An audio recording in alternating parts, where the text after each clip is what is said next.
nous. Et nous sommes à distance avec Philippe Schreck, député RN du Var. Merci d'être avec nous ce soir. On vient de l'entendre, Jordan Bardella, qui était à la foire de Châlons-en-Champagne, il en appelle à de nouvelles législatives. C'est la seule solution pour le RN ? C'est la seule solution pour... Déjà, bonsoir et merci de votre invitation. C'est la seule solution pour le pays, c'est la seule solution pour la France. Monsieur Bayrou propose sa démission et nous allons, le 8 septembre, accepter cette démission. Ensuite, il faut que... Vous parlez déjà de démission. Bon, c'est une forme de démission. Monsieur Bayrou, c'est même pas le 49-3. C'est je démissionne et accepter la démission et on va l'accepter puisque c'est ça son parti d'inaction en vérité. Alors ensuite, votre question c'est que fait-on après ? Eh bien après, il faut une majorité pour gouverner ce pays. Les Français majoritairement sont des patriotes et veulent qu'il y ait un vrai changement, que l'on arrête avec ces logiciels, que l'on arrête avec tout ça. Donc, bien sûr que les Français veulent Jordan Bardella et la seule façon d'obtenir ce choix, c'est une majorité à l'Assemblée nationale, car avec 140 députés que nous sommes, tout aussi respectables et légitimes que nous le sommes, nous ne faisons pas un gouvernement. Donc, effectivement, il faut une dissolution de l'Assemblée nationale et il faut des comportements de parti qui ne soient pas, la recherche de l'entrecôte ou du plat de lentilles pour garder des postes, mais le respect des Français et des Françaises. Monsieur Schreck, j'entends bien ce que vous dites. Vous dites au revoir, Monsieur Bayrou, nouvelles élections, et vous espérez que le Rassemblement national obtienne, à la faveur de ces élections, la majorité absolue. J'ai bien compris ce que vous dites. Mais vous êtes aujourd'hui à 140 députés. On est très loin de la majorité absolue. Est-ce que vous pensez vraiment que la marche n'est pas trop haute pour vous ? Premièrement, nous sommes prêts. Nous sommes prêts dans tout le spectre des matières. Ensuite, tout dépend du comportement des partis politiques. Et est-ce que l'alliance de la honte va se reproduire ? Est-ce que les LR vont appeler à voter pour des fichiers S LFI comme cela s'est passé il y a à peine plus d'un an? Donc, vous-même avez eu vos propres brebis galeuses, pardonnez-moi de vous le rappeler, lors des dernières élections, et ça vous a coûté cher. Ce qui nous a coûté, c'est les alliances de la honte et c'est le compromis. Ce sont aussi certains candidats qui ont eu des propos très dérangeants.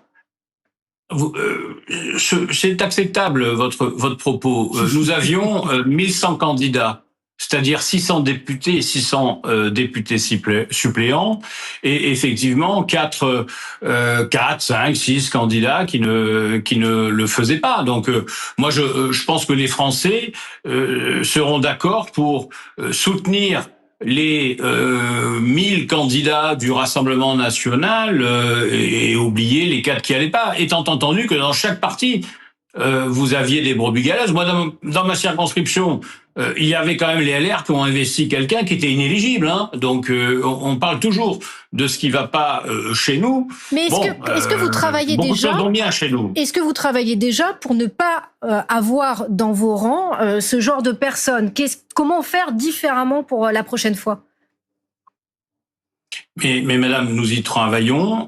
Moi, en circonscription pour les municipales, dans ma circonscription du Var, je fais très attention parce que nous sommes plus surveillés que les autres. C'est un paramètre, mais nous l'acceptons. Nous sommes plus surveillés que les autres.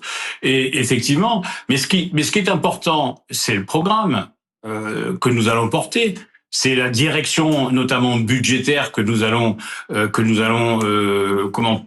porter, que nous allons défendre, et surtout c'est l'intérêt des Français. Alors après, vous pouvez toujours scruter les réseaux sociaux d'il y a 10 ans de certains de nos candidats. Dès lors que l'avantage que nous avons sur les autres, c'est que dès lors qu'ils ne franchissent la ligne rouge, nous les expulsons. Monsieur Schreck, nous les renvoyons. Monsieur Schreck, quelles seront les grandes options de votre budget et sur quoi porterez-vous vos économies ? Et pardon, dernière toute petite sous-question, est-ce que vos économies seront aussi importantes que celles qu'aujourd'hui François Bayrou espère faire, c'est-à-dire 44 milliards ? votre question est la question centrale. Monsieur Bayrou ne fait aucune économie, mais prend l'argent dans la poche des Français. Les vraies économies sont des économies structurelles. L'immigration a un vrai prix. Il faut accepter de se le dire. Pourquoi toujours prendre l'argent dans la poche des Français qui travaillent et pas dans ceux qui ne sont pas français, qui ne travaillent pas? La contribution à l'Europe est une vraie réalité. On parle de 8 milliards. 8 milliards, c'est ce qu'on nous a vendu sur la réforme des retraites. Nous parlons également de dissolution d'agences de l'État et du millefeuille administratif, mais qui coûte une fortune aux Français. Donc les pistes d'économie, 44 milliards ne veut rien dire, comme le fait M. Bayrou. Ce qui veut dire quelque chose, c'est les réformes structurelles, et il n'en fait aucune. Et M. Bayrou, je vous le dis, M. Bayrou est le ver dans le fruit de la Ve République depuis 40 ans. Est-ce que vous allez présenter ces pistes d'économie en détail à un moment ou un autre, ou est-ce que vous allez vous contenter d'indiquer simplement les grandes lignes de votre budget comme vous le faites ce soir? Mais madame, vous m'accordez que peu de temps, mais je pourrais vous proposer. On a proposé déjà l'an dernier, pour le budget pour la loi de finances actuelle, on a proposé un budget alternatif, notamment sur l'énergie, sur l'immigration, sur les agences de l'État, sur ce qui devait être privatisé, sur la fraude, sur l'économie. On a proposé ce budget. On va le reproposer. Ne serait-ce que l'énergie qui ponctionne les Français à ce point fort, qui pressurise les Français dans leurs entreprises. Moi, j'ai un boulanger qui ferme la porte à cause du prix du courant, alors qu'il y a 5 ans, le courant était, l'électricité était acceptable. Nous avons proposé ça. Nous proposons de sortir du tarif de l'Union européenne sur l'énergie. Rappelons, voilà. Donc, nous avons énormément de propositions dans le cadre d'un budget alternatif que nous avons proposé il y a plus d'1 an et qui n'est pas suivi. Philippe Schrek, j'ai une dernière question parce que malheureusement le temps file. En cas de législative, Marine Le Pen, elle ne pourra pas se présenter. Qu'est-ce que vous allez faire? Vous l'avez déjà acté? Vous essayez de trouver des solutions?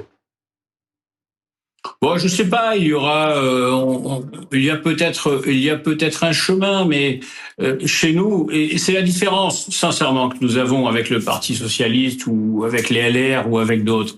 Chez nous, l'intérêt des Français est supérieur à nos intérêts particuliers. S'il y a des législatives, je serais peut-être... Donc si Marine Le Pen ne peut pas se présenter, tant pis, c'est ce que vous dites. Enfin, on ira quand même. Mais pas tant pis. Ben, vous croyez quoi? Vous croyez qu'il va y avoir, on va tous arrêter de se présenter si Marine Le Pen ne peut pas y aller? Bien sûr que nous allons y aller parce que nous portons l'intérêt des Français. Et vous pensez que vous obtiendrez 289 députés? Eh bien, si les autres partis politiques ne font pas l'alliance de la carpe et du lapin et l'alliance de la honte, je pense que c'est probable parce que je ressens le poids des Français, je ressens la volonté des Français, je ressens la souffrance des Français et les Français sont exaspérés. Les Français en ont marre de tous ceux qui ont échoué et qui nous promettent de réussir demain. Merci beaucoup. Merci beaucoup Philippe Schrek d'avoir été avec nous ce soir. À très bientôt.